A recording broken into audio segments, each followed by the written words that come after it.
ఇట్లా ఈ గుట్ట మంది కాదు, ఈ గుట్ట కాదు కాదు ఆ గుట్ట ఇక్కడ నుంచి మంది. ఇప్పుడు మనం వచ్చింది మొత్తం మన దాంట్లో.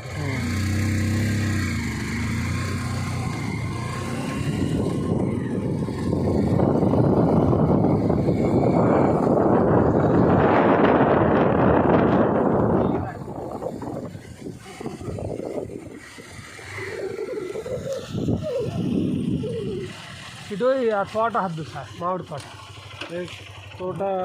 తోట మంది ఇందులో కాదు. అదే ఆ గుట్ట మందే, అదే ఒక 5 ఎకరాలు మంది. 5 ఎకరాలు పక్క బిట్టు వేరే వాళ్ళు మామిడి తోట.